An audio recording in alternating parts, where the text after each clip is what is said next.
How's it going, everyone? Welcome back to Singless Gamers, and today, and yes, this is not a clickbait video. This is actually real news, and gotta say, looks like it is.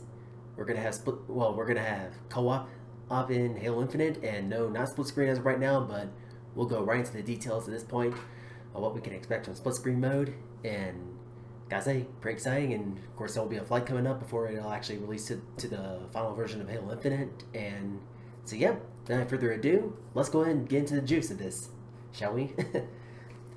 So yeah, starts off saying with the blog started by Alex Wakeford saying that we all remember the first time we played Halo O campaign cooperatively, and once upon a time, two Cryo 2s opened aboard the UNSC Pillar Bottom, and you escaped onto the surface of Alpha Halo together, accidentally mailing your partner in the back as the level began. Just me, huh? Chief, can you hear me? At last, are you right? Can you move? So, given the Covenant backed their bomb was a team effort, your road to recon was a path forged together through the unfinished structures of Installation 08 and the cityscape of New Mombasa, and you did not fall in reach, nor the historic shores of Requiem. Alone in the armored boots of the legendary Blue Team and Fireteam Osiris were filled with those of your friends. And now at last, where have you've been on this great journey from a start or just join us now, it is time to fire up your friends list and send out that party invitation. Zeta Halo waits for your arrival. So yeah, 4 times the fun. Oh yeah, looks like we're gonna have 4-player co-op, it looks like. So campaign network co-op for Halo Infinite is only the way that you'll soon be able to take the fight to the Banish with your friends and the family, even the upcoming flight, which is targeted to run from the week of July 11th. So therefore, we are joined today by Isaac Bender, and John Mulkey, and discuss all the details you need to know about network co-op for Halo Infinite. And first of all warm welcome for you both, yada yada yada. And now let's get on with the interview, shall we? So here's what Mulkey has to say. Well, I have to say that Halo Combat Evolved that I remember most fondly was working with the Monolith Studios at the time, and they had gifted me an Xbox and a copy of Halo right at launch. It was a Friday night of a weekend, and some friends from Portland were coming out to stand for a visit, and when I got home, they were already there, and I cordial and all, but made it clear that we really needed to set things up, at least try it out. So I got everything set up. Dave and I sat down and launched and all. I guess I was getting his little backstory. Next morning and all that, yada yada yada yada. Yeah, life stories. Believe that we're finished, man. Yada yada. Okay, so here's what Isaac has to say. So, one of my most memorable co-op experiences is probably Halo 3 on Heroic. Nick the Warthog run at the all that yada yada yada. Getting his life story. It's actually been quite common road to Halo. So okay, so here's some juicy news. So it's actually quite a bit common in the road in Halo Infinite. I've always loved the vehicle-based missions in Halo. And I'm glad we'll be able to fully realize the potential of vehicle campaign and once co-op is out for everyone to play. As we've been testing campaign and network co-op on Halo Infinite, what are some of the crazy things that have happened during your time playing? Okay, now here are some of the juicy bits right here. So, I had actually a really nice view of the 2 chiefs. So we've been having a ton of fun together, pulling off heroic feats only possible when playing with your friends. And natural part of development is some of that crazy bugs that present themselves to the particular memory was fun for us. In very early testing, we were playing ransom, keep, and co-op in some of the late game gear. One of us was in a WASP providing air support while the other went to raise the fuel silos so they could be destroyed by the WASP. So when I activated the plunger switch to raise the silos, everything played out fine for me, but Buddy in the WASP also teleported to the ground and left with one wing buried in the dirt, spinning relentlessly in circles. And after verifying that this was indeed a bug and not just his poor piloting skills, we fixed that. So campaign co-op is such a beloved feature in Halo, yada yada, and we knew it was definitely something in Halo Infinite, and we should have. Yeah, but the road making it actually a reality will extend a bit beyond launch. And what are some of the challenges the team have faced here? So what's the greatest creative challenge has been in how we support this new, more open experience and the many new questions that raise? How do we set up shared world state? How do we keep the fire team together? And how do we determine intent and mission focus? How do we prevent the sequence break-in in the narrative? So one of our core principles is that we do not want to require you to have an isolated co-op save, And of course, you can use a separate save slot, not for co-op if you want to, but we want to give players an option to have co-op progress count towards your main playthrough, if that's how you want to play. And we also want everyone's progress to count towards their own saves, regardless of who Fire Team Leader is. And I play a number of co-op games where Player 2's progress essentially doesn't count, and I've always found that very disappointing. And of course, that raises a really interesting point. And how does Halo Infinite's network co-op handle different game states for the players in the game? And is everyone progressing in the Fire Team Leader's world, each their own? Does each player progression carry forward to their own personal session beyond co-op? So here's what Mulkey has to say. So this one is already, this one is one of the areas I'm really excited about. The goal coming in was to, quotes, allow everyone to play their campaigns together. That meant that all progress made in the game, regardless of it being through solo co-op play, will be retained. And I will be playing solo campaign, jump into co-op session for a few hours, and then launch back into solo play. And all the mission progress acquired, collectibles, equipment, found achievements, earned, and upgrades made in either session will be intact. And gone are the days of playing someone else's game while earning no progress.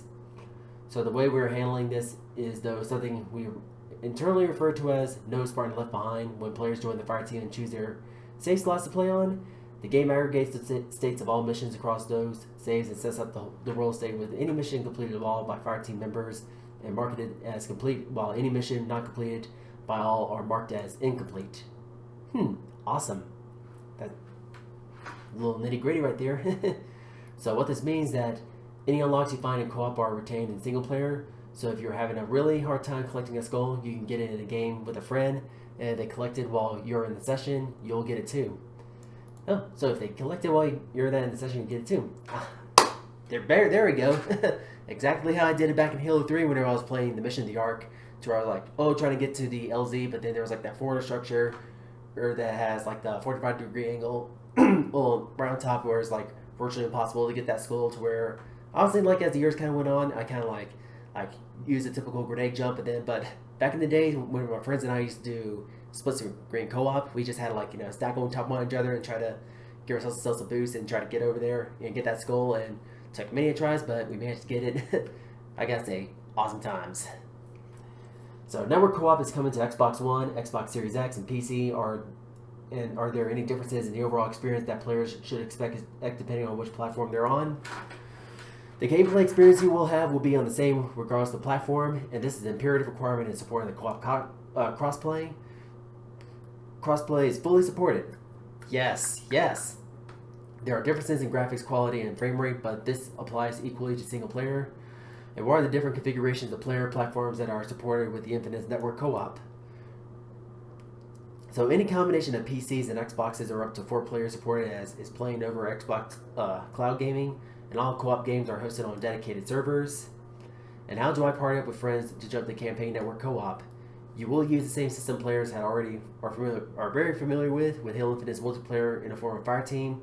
And once your fire team is formed, you can just pick start co-op off of the mainstream menu, and therefore, easy as that. And as mentioned above, everyone's progress counts, so you will pick which save slot you want your co-op progress to count towards. And after everyone has picked their save slot, you will get a summary of where your team will be, starting based on the no Spartan left behind system that I described above. So there's been a lot of different flavors in campaign co-op in Halo in the past. And in some entries, you're a squad of Master Chief. You are a squad of Master Chiefs or Arbiters, whereas in others, additional characters are present. What approach does Halo Infinite take on campaign co-op, and here and why? So Mulkey's answer to that is, in Halo Infinite, everyone is Chief while playing campaign co-op, which is honestly it's kind of like a little expected because it's more of a Chief-centric game. Well, as it with the first campaign, but with future campaigns where you might play as different characters, well, only time will tell. So this is support of the goal that co-op allows players to play their campaigns all together, and all progress made and the progress kept in the campaign, regardless of being in solo or co-op play, or in both, much like Halo C, Halo 2, and 4. Chief is Chief making his way through the Zeta Halo. So the world in Halo Infinite is incredibly expansive. I decided to go and liberate the FOB while my co-op buddy heads to the other direction to take down a high-value target. And how exactly does the game handle it if the players get too far in the open world? How will it handle players being separated in the more enclosed missions? So the whole point of playing together is just that playing together. Co-op allows a group of friends to join up as a fire team and tackle the various locations on the ring together. So to that end, we have established what is called area of operations. This is the maximum distance that players and fire team can stay from one another as they explore and tackle the challenges of Zeta Halo. So if you stay far from your fire team, you'll get a warning to return to your team. So let me guess, it's going to be one of those, oh, I'm going to kill you zones, like, oh, 5, 4, 3, 2, 1, you're dead. So if you ignore what's warning and continue, you will be killed for going AWOL and be spawned back on your nearest teammate. kind of figured that. So how large are the areas of operations? It is an interesting balance to strike because we want the players to have fun fighting together, but we also don't want it to feel like a game is forcing you to be joined at a hip, so to speak. So we land turn the AOO with 2 values and enter warning radius 800 feet and our kill radius 1,000 feet. So to give you an idea of what that scale of the game is, so if two of you want to hit a really big objective like the banished dig site, the AOO will definitely allow you to tackle an objective of that size from opposite sides from the rooms to spare. So how will Spartan cores use upgrade your equipment effect campaign co-op? Is it the case that if player 1 upgrades an ability is then shared with player 2? Upgrades and cores are tracked separately per player, so if anyone collects a core in co-op, then everyone in fire team who had not already collected that core will get credit for it as well. Awesome. So you can spend your cores independently, and your core account and upgrade choices are retained in your chosen save slot. So this means that you get to benefit the working together, but you also have the room for self-expression with your personal playstyle. And if one of you wants to focus on upgrading your drop wall to protect yourself while your partner gets a grapple shot melee upgrade and should charge the enemy's rings, you can do that. So speaking of that really cool upgrade to the grapple shot where you can hold your melee button mid-grapple to the electrified slam, can my buddy and I use it on each other in the middle of a group of enemies? He's like the ultimate Master Chief fist bump. Oh, absolutely, do it. Oh man, this is awesome. I don't know. Yeah, bear with me guys. I'm just getting pretty excited about this. So once more with feeling. Halo campaigns are not something players tend to go through once, but replay many times over and over, whether you're in it for the story, the gameplay, speedrunning, find tricks and glitches, skull hunting, and all the other accoutrements that give Halo campaigns a special place in the heart of many.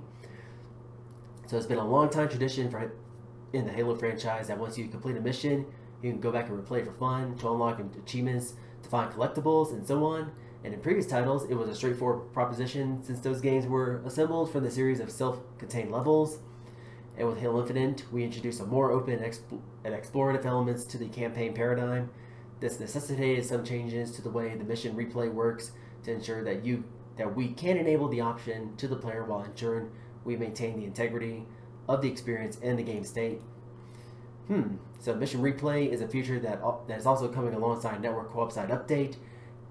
And yes, exactly what we need. Because that's like one of the things that constantly had me worried when I was like collecting skulls when the game first came out. Oh man, glad they're going to add that feature.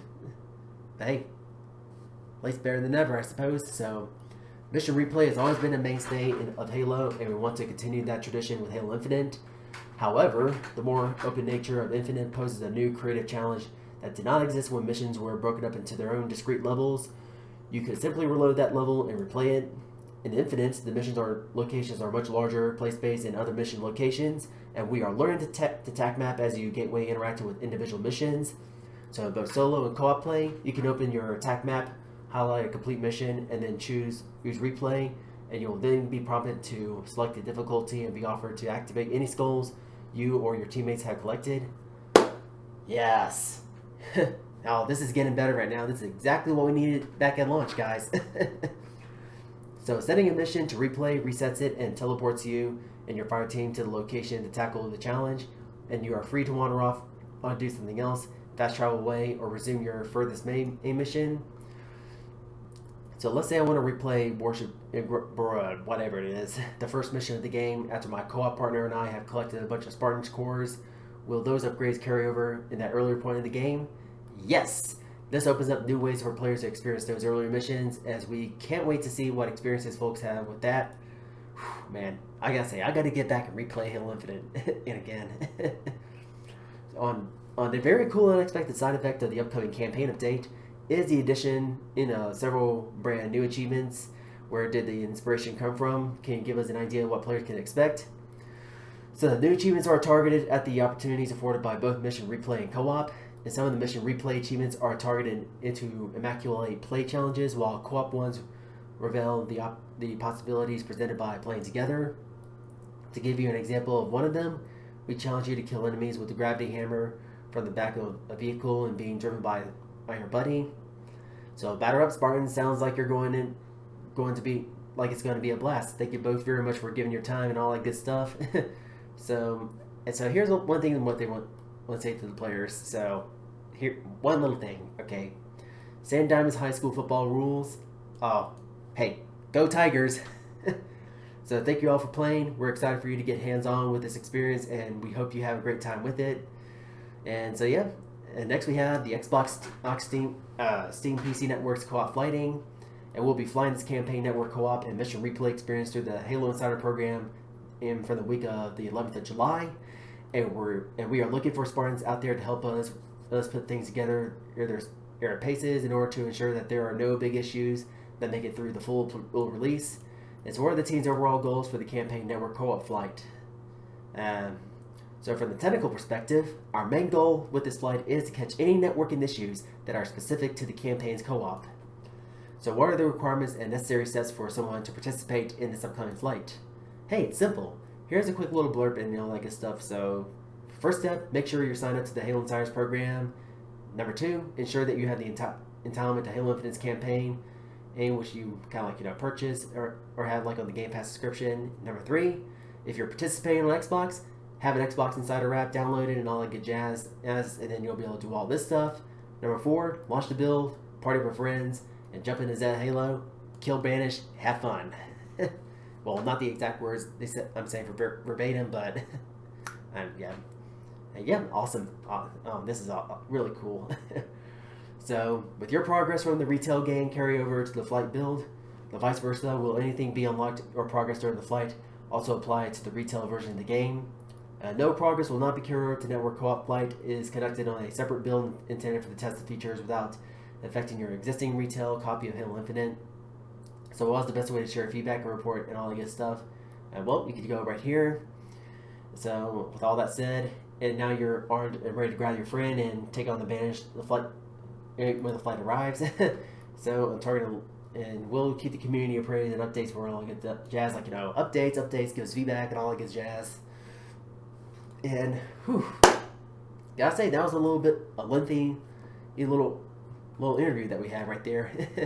So man, all I can say is as someone who's kind of was really excited for Halo Infinite, basically kind of stopped playing it a little bit, but now this kind of does rejuvenate my excitement for Halo Infinite again.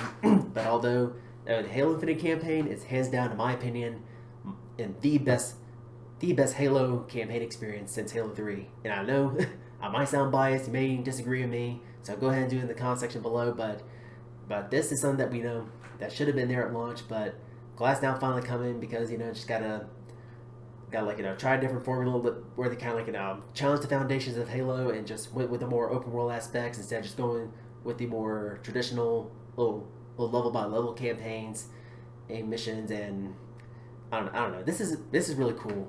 All I can say is based on what I've read and break down after this article, I'm pretty excited. I'm very satisfied to hear all this stuff, and I cannot wait to see how it all plays out. And yeah, honestly, there could be some glitches here and there, which is one of the reasons why I got the flight. So all I can say is that if you got Halo Infinite if you got the Halo Infinite and bought the retail version, and you said before, go ahead and jump into the flight version and test out the glitches and see if you catch any glitches.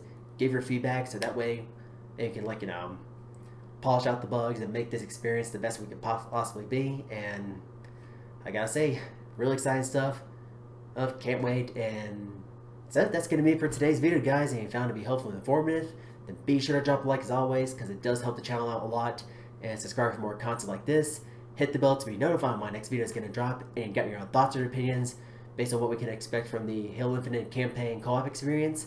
Go ahead and sign up in the comment section below and get a discussion going, because I would love to hear your thoughts on this. And thank you so much for watching, and we'll catch you all in the next one.